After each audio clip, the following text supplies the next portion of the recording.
And hello, everyone. I'm Kira Phillips. Thanks so much for streaming with us this morning. The U.S. Coast Guard confirming investigators have boarded a massive German cargo ship after reports it made a series of unusual movements while anchored near that ruptured pipeline, causing the devastating oil spill in Southern California. The Rotterdam Express denying the report to ABC News, saying during the period in question, the vessel has not moved from anchorage and has not passed over the pipeline. First images now of that leaky pipeline. The slim 13-inch crack along the top of the concrete encased steel was located by divers and underwater vehicles along a nearly mile-long section of that pipeline. A 6.1 magnitude earthquake has rocked Japan, the epicenter just outside Tokyo in the Chiba prefecture. The powerful quake, caused buildings to sway, but no injuries or damage has been reported as of yet. Officials say there is no danger of a tsunami at this time. We will follow this story as it develops and bring you any updates as they happen. And a powerful moment on the field in women's soccer. Two teams pausing the game, honoring two former players who accused a prominent coach of sexual misconduct. 6 minutes in, Gotham and the Washington Spirit gathered in a circle, locked arms in a show of solidarity, and the fans cheered them on.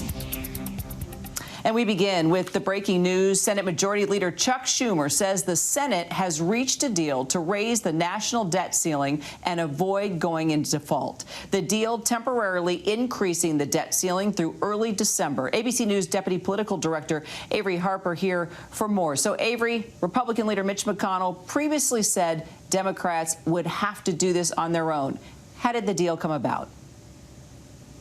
Well, we know that there were lawmakers working into the night yesterday to try and figure out if they could come to an agreement on Senate Minority Leader Mitch McConnell's stopgap, his extension, his short-term extension for raising the debt ceiling. He said that he would agree to raise the debt ceiling as long as Democrats had a fixed dollar amount that they would raise that debt ceiling by. And so today we know that it's going to be about $480 billion that we're going to expect for them to raise it. And that's enough to get them to December 3rd, which is going to be quite chaotic as they still try to figure out funding the government around the same time.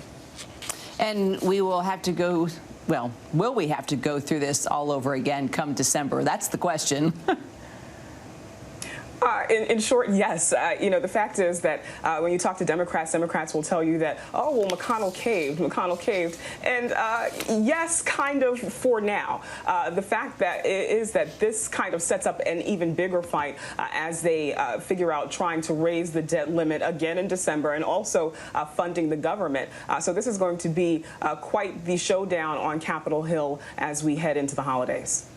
And so how could this impact other negotiations like, something we've sort of been talking a lot about, bipartisan infrastructure?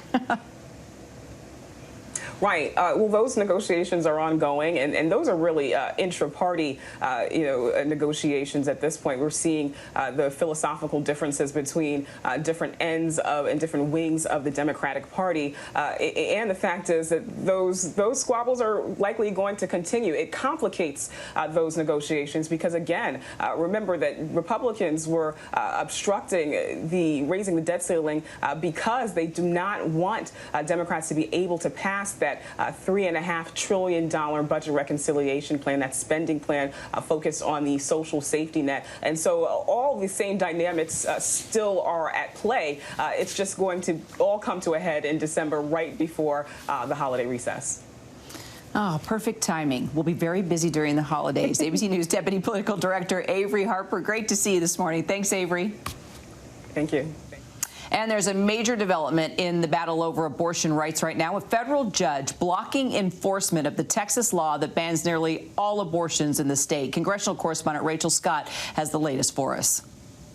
Breaking news in the battle over abortion rights. A federal judge ruling the Texas ban on the procedure as early as 6 weeks into pregnancy was flagrantly unconstitutional. In a scathing 113-page opinion, calling it an offensive deprivation of an important right. The controversial and unprecedented law sparking outrage around the country. and all but blocking access to abortions in the state. The judge taking aim squarely at the Republicans who crafted the law, accusing them of contriving an unprecedented and transparent scheme by making it harder for the courts to knock down the law by deputizing private citizens to sue anyone who aids and abets an unlawful abortion, from the doctors who perform them to the drivers who take women to the clinic. Those citizens could then collect a reward of at least $10,000. Overnight, the state of Texas filing an appeal, leaving some providers hesitant to offer abortions again, fearing they might be sued retroactively if the law is reinstated. I don't think it's going to just open up the doors and providers are going to start providing abortions, but I think many will still wait and see what the higher courts have to say. In a statement, the White House says this is a step forward, but they acknowledge the battle over abortion rights has only begun. The issue will land back here at the Supreme Court this fall. And I can tell you, Kira, I just got back from Texas speaking to women who have been traveling hundreds of miles to get an abortion procedure. Some clinics do plan to resume appointments today for women who are up to 18 weeks pregnant. Other clinics still hesitant, though, waiting to see how this all plays out in the courts, Kira. Okay, congressional correspondent Rachel Scott, thank you so much. We'll follow it. And one of the strictest vaccine mandates in the country is coming to Los Angeles as the city council approves a measure requiring proof of full vaccination in order to enter many indoor businesses. Mandates in motion as Pfizer has officially submitted their request for emergency use authorization for the COVID vaccine in children's ages 5 to 11. Kaylee Hartung is in L.A. with more for us. Los Angeles set to become home to one of the country's strictest vaccine mandates. Customers must show proof of vaccination at indoor restaurants, gyms, shopping malls, nail and hair salons, and entertainment venues like the Staples Center and movie theaters, starting November 4th. I've been hoping kind of for this to happen because this needs to stop.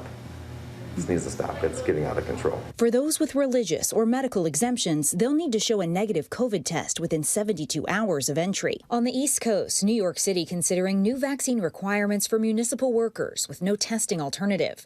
This could include police officers and firefighters who now have the option of weekly testing. I would be supportive of a vaccine mandate. I've said that from day one. I think that the science, the health, the emergency situation that we're in, it makes sense. And protection could soon be available for more than 28 million kids in the U.S. This morning, Pfizer and BioNTech announcing they've officially submitted a request to the FDA for emergency use authorization of their COVID vaccine to include children 5 to under 12. The FDA has scheduled a public hearing at the end of the month with authorization by the FDA and recommendations by the CDC expected shortly thereafter if there are no unexpected roadblocks, making shots for children available by early November.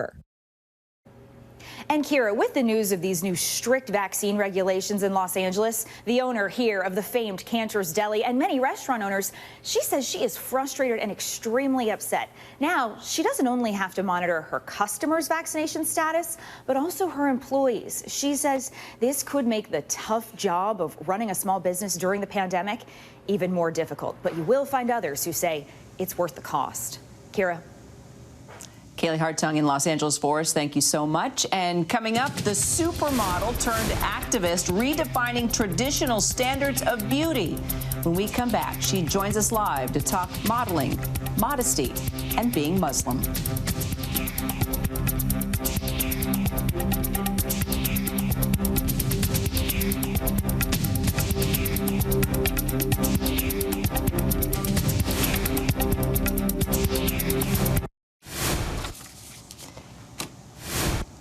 And welcome back. Thank you so much for streaming with us here on ABC News Live. Well, Halima Adan has been redefining traditional standards of beauty and diversifying the modeling industry as the first hijab-wearing supermodel, improving visibility for all Muslim women. In 2016, she competed in the Miss Minnesota USA pageant, the first Somali American to do so, and made it to the semifinals, by the way. And when it came to the swimsuit competition, well, she was the first contestant to ever wear a burkini. And on top of all of that, Halima also was the first model with a hijab to grace the covers of Vogue, Arabia, and Allure magazine. Halima joins me now for more on her incredible journey. Halima, so good to see you. It's an honor to be here. Thank you. Well, as a woman who has conquered so many firsts, and I know you're going to continue to do that, what do you think has meant the most to you until this point? Wow. In my short career life, I've been very blessed to accomplish so many amazing things, like being the first hijab-wearing model to grace the covers of big publications like Vogue, to be on the runway for various designers. But probably my biggest, the best thing that has happened is being able to be a voice for my community and to inspire little girls and to be a role model. So that's probably been the biggest one. I'll tell you, it's a daily conversation with my 10-year-old daughter about being modest. I mean, the influence of so many of the clothes out there for young girls, it's hard as a mom, let me tell you. So let me ask you, being Muslim, modeling, and modesty, how do you find the balance? You know, it was a very thin line to walk, and I thought I did a good job. I spent almost 4 years working in the fashion industry, and then in the pandemic, I decided to step back from my modeling career to focus on faith and family. And so it's amazing to come back now and to partner with Vita Coco, for example, and to be their chief coconut officer, and to amplify the work that they're doing in the Philippines. And so that's probably like one of the best accomplishments so far. Do you think you have broken barriers and been able to get the message across that you can still be so beautiful and not have to show a lot of skin? If you think about the magazines that we look at, right, where women many a times are bearing all, what do you think your biggest success has been with what people have said to you, or even the opportunity to grace the cover of magazines, you know, while being not just so beautiful, but also so modest? You know, modesty is the oldest fashion staple. It's been around for hundreds of years, and it will continue to be around for another hundreds of years. So I think showing young girls that it can be cool to dress modestly. Like, you don't have to look like your grandma, for example. You know, it could still be youth.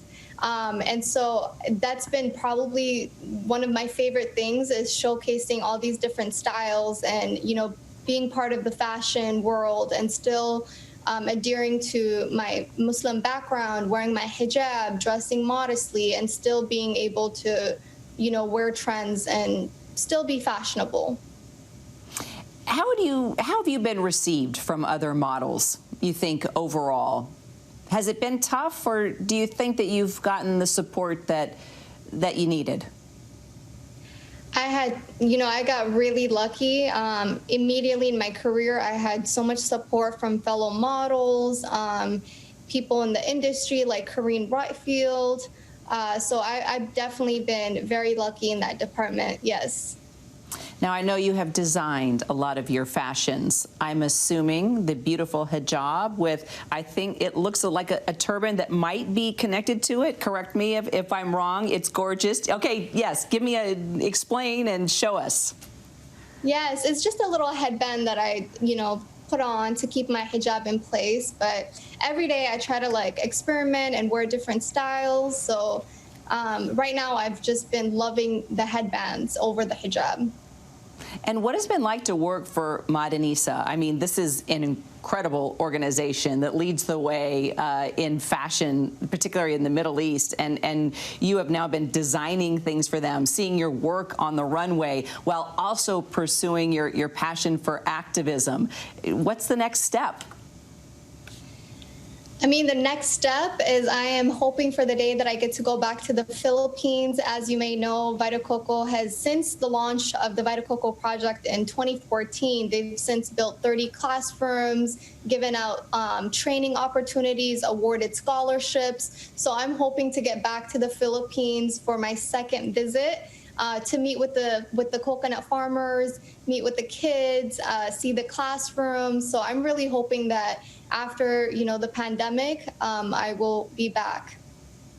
And your message that you want to send just to the younger generation, especially those with hijabs who want to follow in your footsteps. I mean, I've said it once and I'll say it again. Don't change yourself. Change the game, meaning do not conform. Stay true to who you are. Stay true to your roots and just dream big and go for it. I think the biggest hurdle sometimes for us, especially young women, is going out and trying. If I didn't compete in Miss Minnesota USA in 2016, even though I was the first, I wouldn't be here today. So just go out, try new things, be bold, and do not be afraid. Well, you have done that indeed, and just really set a new standard. It's gorgeous to look at these pictures and just to be able to talk to you. Halima, thank you so much. Thank you. Thank you so much. Well, coming up, some call it ground zero for climate change and our water. 40 million Americans rely on it from the Colorado River every day. When we come back, an up-close look at how Native Americans are trying to save the river they love.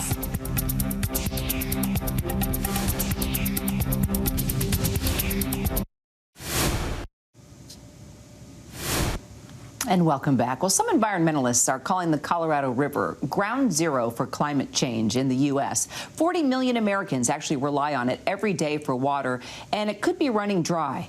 Our Kana Whitworth actually traveled to the southern part of that river in Arizona, where Native Americans are trying to save the river they love. The Colorado River, known as the hardest working river in the West, passing through 11 different national parks and monuments, touching 7 states. The water is crucial to cities and agriculture alike, pumping $1.4 trillion into the economy each year.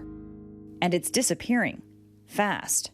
It's going to affect everybody that I do business with. Now, the 40 million people that rely on the Colorado River for water are hearing the warning. I haven't even really figured out, because I don't know how much water I'm going to have, so I don't really know what I'm going to grow yet next year. Paco Ullerton has been tilling his Arizona soil for over 40 years. Now, in dire drought, he's facing some tough choices. This field we're walking by right here and the one over here to our left, these 2 fields on this farm will probably not get irrigated next year. So I'm going to lose. You'll have nothing growing here next year? Most likely. Agriculture accounts for over 70% of water consumption in the state of Arizona. And farmers like Paco stand to lose access to 65% of their main irrigation source, Central Arizona Project water pumped from the Colorado. 2023, we won't have any calf water is what it means. In August, the federal government declared the first ever water shortage for the lower Colorado River Basin.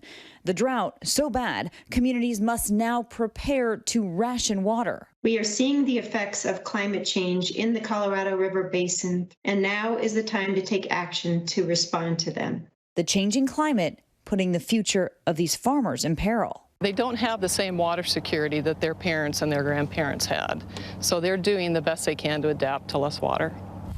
So you've already taken the step to try to conserve water by installing a drip system at a cost to you, and still you're not going to be able to harvest this field. No, we won't plant it next year.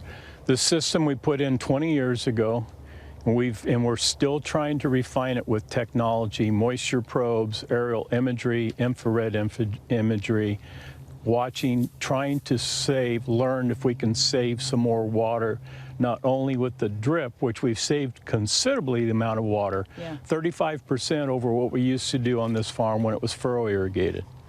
And we use less fertilizer, a lot less labor. It's just incredible. This is ground zero for climate change impacts on water in the United States, right here in the Colorado River Basin. What the natural system is telling us right now is a blazing alarm to change our relationship to water, to conserve across all sectors, to innovate. The lower basin, serving the heavily populated areas of Las Vegas, Los Angeles, San Diego, Phoenix, and Tucson, is of particular concern. It's an example of a region starting to deal with crisis. That's where we are. The flows in the Colorado River have declined 20% since 2000. And climate scientists tell us to prepare for additional declines of between 14 and 31% by 2050. Recent projections have warned water levels could decline so much within the next few years it could threaten power generation from Lake Mead and Lake Powell that millions rely on. 29 tribes also depend on the Colorado River water and have legal claims to it. The Colorado River Indian tribes, or CRIT, now power players in this drought emergency, trying to answer the plea for help. CRIT's responsibility is to save the life of this river. The river has taken care of us for many, many years. Our reservation was created in 1865, but it goes beyond that. It's taken care of us. So now we have to do our part. CRIT is made up of Mojave, Chemehuevi, Hopi, and Navajo tribes, and Amelia Flores is the first ever female to be elected chairwoman of the tribal council. Oh, yeah. They have rights to water from the river dating back to 1968 and made the drastic decision to save water by fallowing some of their farmland, leaving it bare with no crops at all. Tribes have never been included in the decision making and the policies. So this is another way that we can stay strong and be a voice. And in this way, in the drought, we can be a voice and be able to offer. We can be a voice for the people, and we can be a voice for our land. The Colorado River Indian tribes have nearly 75,000 acres of irrigated farmland. But over here, you can see a chunk of the some 10,000 that they fallowed. By the end of 2022, their 3-year agreement will add 150,000 acre-feet of water to Lake Mead, which has fallen to its lowest levels since it was built in 1930. That much water is supporting 400,000 people every year and helping the state avoid even more drastic cuts. In return, the tribes will be paid $38 million. It's a model of collaborative solutions. It was funded by environmental NGOs, private corporations, state governments, and it required the tribe to do new things and make new commitments. That's the kind of multi-sector, innovative approach we're going to need on an even bigger scale if we're going to make it through this era. These pumps are used to send this water across the state to places like Yuma, Arizona, which grows about 90% of all the leafy vegetables grown in the U.S. during the winter. And starting next year, farmers, including those in Pinal County, will lose at least 1/3 of the Colorado River water they've depended on for decades. The impacts are going to hit the agricultural community the largest. That's huge. It is huge. It's a big hit for them, significant hit. And within a few years, they could lose it all. Where are we going to get our groceries from? Can I see farming going away? Yeah, unfortunately. In this part of the world, eventually, at some point. Kana Whitworth, ABC News, Pinal County, Arizona. And our thanks to Kana Whitner for that. And that does it for this hour. I'm Kira Phillips. Thanks so much for joining us. Remember, ABC News Live is here for you all day with the latest news, context, and analysis. I'll see you back here at 3 p.m. Eastern with Terry Moran. In the meantime, stay safe and have a beautiful rest of your day.